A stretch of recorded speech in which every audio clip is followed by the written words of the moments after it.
Olá, pessoal. Eu sou a Marina e eu vou dar continuidade ao nosso estudo sobre memória e identidade através do gênero textual autobiografia. Essa é a nossa segunda aula. Então, na aula anterior, a gente falou sobre biografia e foi então elencado que a biografia é um relato sobre a vida de alguém, onde predomina o tipo textual narrativo, que é narrado em terceira pessoa, onde também predominam os verbos de ação e o tempo verbal no passado, podendo ser também no presente.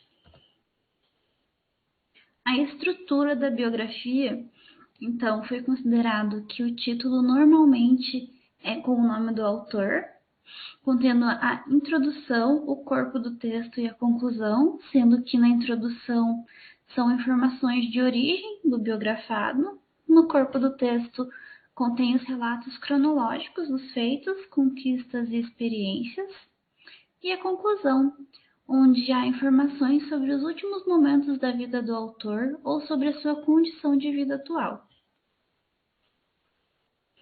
Na aula de hoje, nós vamos falar sobre a autobiografia. Para começar, então, nós vamos ler um texto da Helena Collodi. Nasci no dia 12 de outubro de 1912, no núcleo colonial de Cruz Machado, em pleno sertão paranaense. Eram 8 horas da manhã de um dia de sol e geada.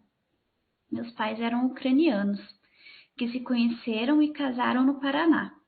Eu sou a primogênita e a primeira brasileira da minha família. Miguel Collodi, meu pai, nasceu na parte da Ucrânia chamada Galícia Orienta, em 1881.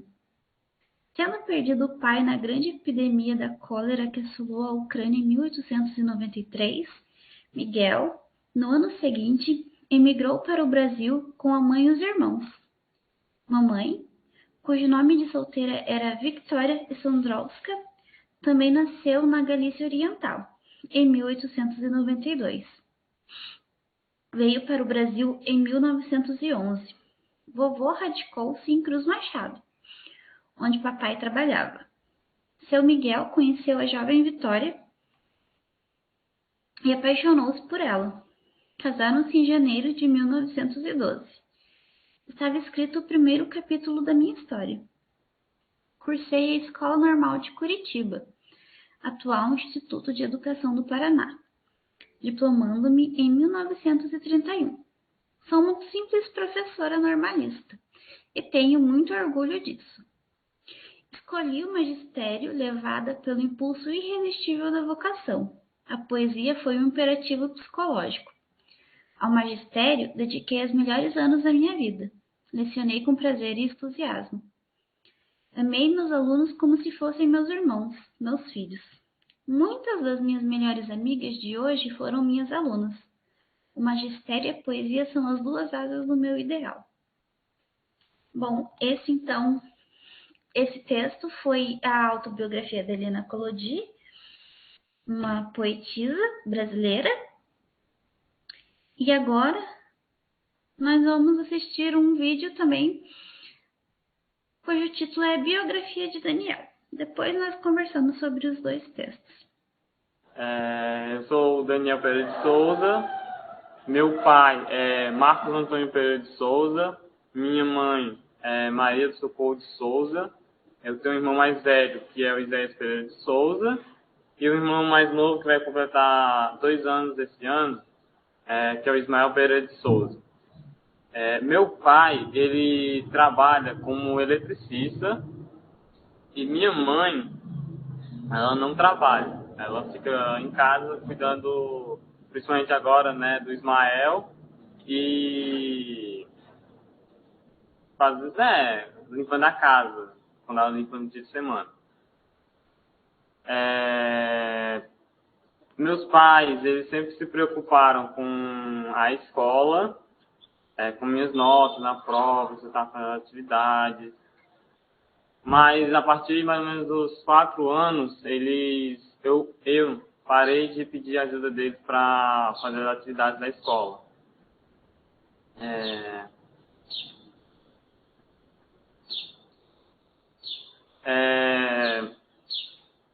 Meu pai, ele trabalha praticamente o dia inteiro e até um tempo atrás ele estava desempregado.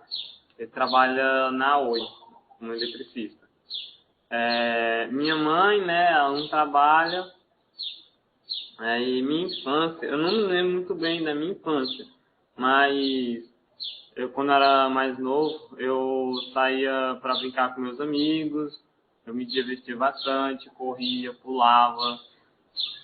Mas depois, né, já falando da parte do lazer, quando eu comecei a assistir animes, eu comecei a parar cada vez mais. Também o negócio de começar a mudar de escola também influenciou nisso, por causa que eu comecei a não saber quem era ninguém, aí eu também ficava mais no meu canto, aí eu comecei a ficar mais introvertido, né, não falava muito com o povo.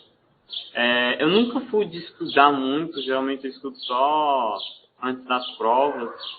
E meus amigos, atualmente, pessoas que eu considero meus amigos mesmo, eu tenho um pouco. Que no caso é a Vanice, o Jed, o Cauã, a Estela, o João Pedro e praticamente só.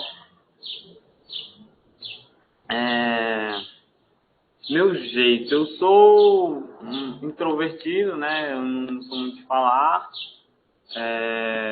O povo, né? As pessoas me consideram uma pessoa estudiosa, mas eu não me considero muito. Eu sou muito brincalhão com meus amigos, me considero muito brincalhão. E sou muito eufórico quando estou assistindo anime. Eu posso sair aos gritos às vezes. Minhas influências, né? As coisas que me influenciam. Minha família, ela me ensinou mais coisas éticas, né? Também religiosas, né? Porque minha família é muito religiosa, fora de casa, dentro de casa também, mas principalmente fora de casa.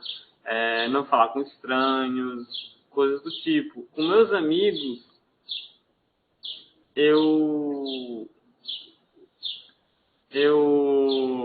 com meus amigos eu aprendi várias gírias, porque eu sou meio desligado do mundo e não sei mais das gírias, mas com meus amigos eu acabei aprendendo muito, principalmente de agora.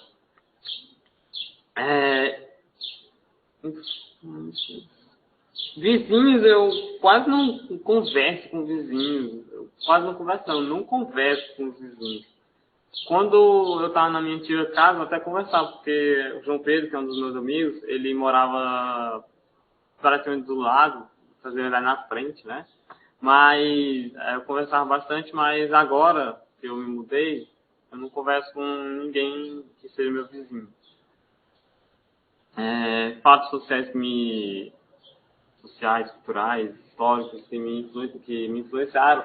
Eu não me lembro de nenhum. Tipo, eu também nunca fui muito ligado a esses assuntos sociais, históricos. Então, mas se for uma coisa de cultura que me marcou, seria a cultura japonesa, porque, falando de novo, eu gosto muito de animes, mangás, light novels, esse tipo de coisa. Também jogos, né? Então, um pouco da cultura inglesa. Inglesa não, norte-americana, né? Dos Estados Unidos.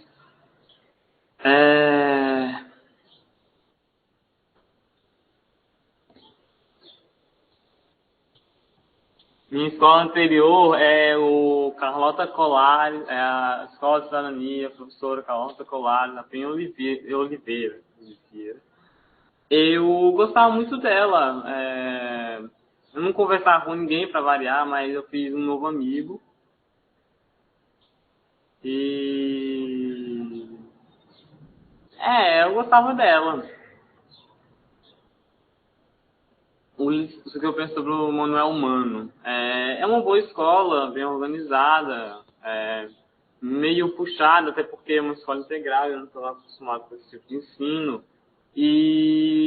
Mas, de modo geral, é uma boa escola. Os professores também tentam diversificar as aulas, não só teórica e atividade, também tentam colocar alguma outra coisa para deixar mais perto, né?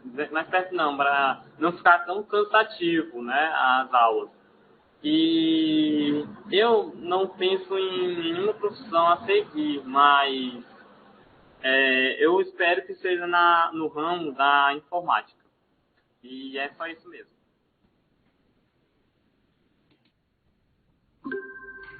Bom, nós acabamos de ler 2 textos, então. O primeiro, o da Helena Collodi, a professora e poetisa, e o segundo foi o do Daniel, um aluno do ensino médio. O primeiro texto, a gente pode perceber que tem uma linguagem mais formal.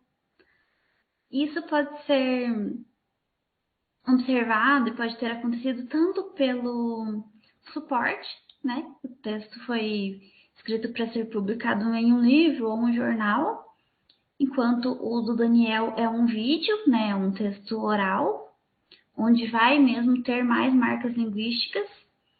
Também pelo próprio autor, né? Uma vez que a Helena Collodiel, como ela diz ali mesmo, uma professora, é uma poetisa, enquanto ele é um aluno do ensino médio. Então, as escolhas linguísticas, né, parecem estar bem de acordo com o perfil dos autores, embora no vídeo tenha outros elementos que às vezes acabam atrapalhando a narrativa, né, como ambiente externo, sons, enquanto no texto não existe isso, né? Pelo menos não nesse. Embora em novos textos digitais às vezes apareçam elementos que atrapalhem. Esse texto, da forma como está exposto para a gente, não tem nada que atrapalhe a leitura. Enquanto no vídeo, às vezes, algum som, alguma coisa externa acaba atrapalhando também. Bom, mas então vamos identificar as marcas linguísticas desses 2 textos. Para ficar mais fácil, então vamos pegar o da Helena Collodi e vamos tentar identificar então aqui algo que diferencie da biografia. Então, num texto autobiográfico, ou especificamente nesse texto da Helena Collodi, a gente percebe que a narrativa é em primeira pessoa, assim como o texto do Daniel também é em primeira pessoa. É mais presente, é mais recorrente o uso de pronomes possessivos, como eu grifei alguns aqui, meus, minha, meu, também tinha bastante no vídeo. E os substantivos próprios, né, onde eles estão nomeando mesmo as pessoas. Como exemplo aqui, né, o Miguel, a mãe, né, o nome mesmo das pessoas, Vitória, que ela está trazendo aqui para o texto, assim como o Daniel trouxe no vídeo dele também. É possível perceber também que nesse tipo de texto, os adjetivos têm um peso maior.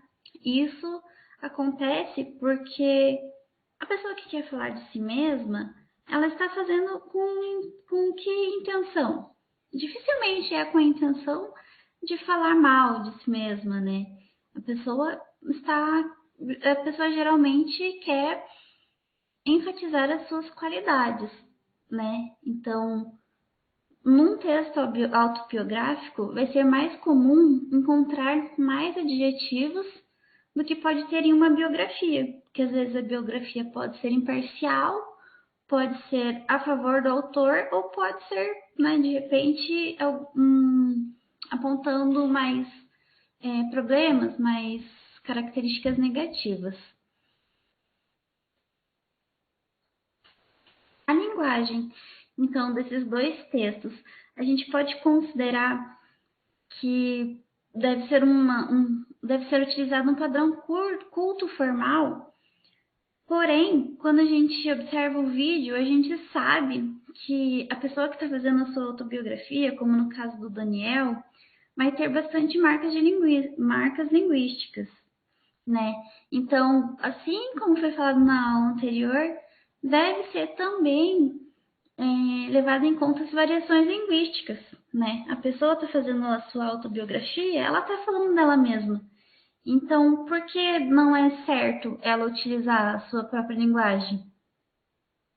É claro que vícios de linguagens e, como eu já falei, situações que podem atrapalhar, né, o vídeo, devem ser evitados. Porém, as variações linguísticas, as características das pessoas que estão se autobiografando, elas devem ser valorizadas. Então, a autobiografia pode ser considerada como um relato que o sujeito faz sobre a própria vida. Predomina nesse nesse gênero textual o tipo textual narrativo, narrado também em primeira pessoa. Desculpa, esse é narrado em primeira pessoa.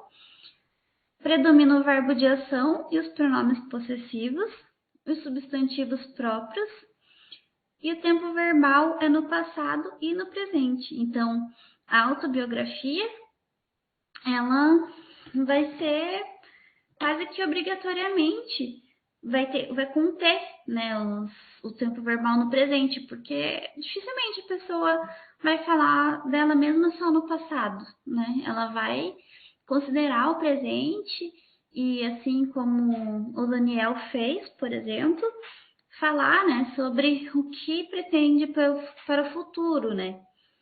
Porém, o passado e o presente é o que está mais marcado ali na autobiografia. Então, a estrutura da autobiografia. Podemos considerar que o título normalmente é o nome do autor, a introdução é a informação de origem, assim como na biografia. O corpo do texto contém relatos cronológicos de feitos, conquistas e experiências, e na conclusão contém informações sobre sua condição de vida atual, né? Então, muda bem um pouquinho da biografia. Assim como a bibliografia também, a autobiografia contém novos formatos, né, por conta do avanço da tecnologia. Eu trouxe um exemplo, então, de um aplicativo de relacionamento. Eu só alterei o nome da pessoa para não expor ninguém, mas vou ler aqui então. Pedro, 25, cursando Ciências Biológicas, UFSC, menos de 1 quilômetro de distância. E o texto. Eu mudo isso aqui todo dia e ainda não sei o que escrever. Faço biologia, gosto de ouvir e contar histórias, ciências, ler, de aí e do meu gato. Coisas que possam interessar. Cozinho bem, faço hidromel, salame, pão de fermentação natural, iogurte, queijo, cidra e pizza. Amante de literatura de sci-fi e horror. Tenho 1,96, mas não sou bonito e sensual. Formato, conserto e tiro o vírus do PC. Não falo de signos, mas posso falar de hormônios, neurotransmissores e comportamento humano-animal. Ali abaixo tem algumas fotos dele. Então,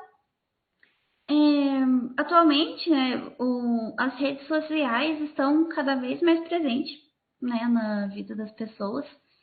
E a gente pode considerar também que esses textos, eles são, sim, relatos autobiográficos, né? E como a gente viu na biografia, também dependendo da intenção, né, do suporte, da plataforma onde essa biografia, essa autobiografia está sendo escrita, as informações vão ser colocadas, né, dependendo da intenção da pessoa. Então, assim como a gente viu ali nas autobiografias, começa com a informação do nome e da idade da pessoa. Logo abaixo tem a formação e um pouco mais para baixo algumas considerações que o autor achou relevante para aquela intenção dele. Outro formato também de biografia, de autobiografia, bastante presente, né, no momento atual, são as bios que ficam nos blogs, né, as autobiografias dos blogs, onde as pessoas escrevem breves textos também sobre elas mesmas. Esses textos geralmente também vão ter um padrão mais formal, né? Geralmente são escritores, enquanto no anterior são pessoas, né? Por exemplo, foi um biólogo que estava em um site de relacionamento. Não dá para saber se ele é escritor ou não. Aqui nesse caso, a gente sabe que essa pessoa já publicou 1.172 artigos só ali naquela página. Então vamos ver. Júlio Batista. Sou Júlio Batista, da Praia Grande, São Paulo, nascido em Santos. Auxiliar na tradução de artigos científicos para o português brasileiro e colabora com a divulgação do site na página do Facebook. Sou formada em História pela Universidade Católica de Santos e em roteiro especializado em cinema, TV e Web TV, e Webclips pela Tecnoponta. Autodidata e livre pensador, amante das ciências, da filosofia e das artes. Então, esse também é um novo formato, onde, assim como nos outros textos, ele também começa falando do nome dele, de onde ele nasceu. Aqui não tem a idade dele, pois ele não achou relevante. E os seguintes dados, né, que ele deve ter escolhido de acordo com a intenção do blog, com a intenção dele em falar sobre si mesmo, né? Esse exercício de falar sobre si mesmo, ele é muito importante quando a gente volta lá para a aula anterior e lembra do vídeo da envelhecência. Falar sobre si mesmo vai ajudar a pessoa a construir memórias ou a resgatar memórias, né? Aquilo que ela achar mais importante para ela, mais relevante para aquele momento, para determinada situação e dependendo do objetivo e dos leitores. Esse resgate de memória vai ajudar a criar a identidade, né, da pessoa, vai ajudar ela a descobrir a identidade ou a pensar no que ela quer para o futuro. Talvez tendo como inspiração os vídeos que a gente passou, vocês possam, inclusive,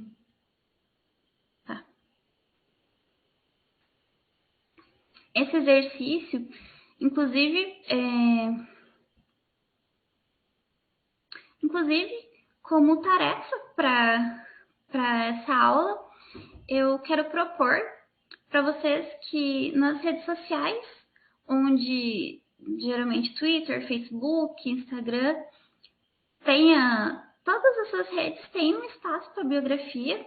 Então eu vou sugerir como tarefa para vocês que vocês visitem uns 10 amigos e visualizem a biografia deles, se tem realmente alguma informação sobre eles, ou como eles estão usando esse espaço, qual a intenção deles usando aquele espaço, e façam uma revisão sobre a bio de vocês. Quem sabe vocês não possam se inspirar nos textos que a gente viu e fazer uma coisa talvez um pouco mais elaborada do que já tenha, ou então só refletir mesmo sobre o que você está escolhendo falar sobre você para as pessoas, né? Talvez não só na biografia, mas nas próprias postagens das redes sociais. Será que isso já não conta como uma autobiografia? No Instagram, por exemplo, as pessoas estão postando o tempo todo o que elas estão fazendo, o que elas planejam fazer, quem elas são. Então, será que ali já não tem uma biografia delas, uma autobiografia? Essa autobiografia que vai se construindo diariamente? Ou será que a biografia tem que ser um texto que a gente lê num livro ou que a gente vê num vídeo intitulado como autobiografia? Então, fica a reflexão para a próxima aula e até mais. Obrigada!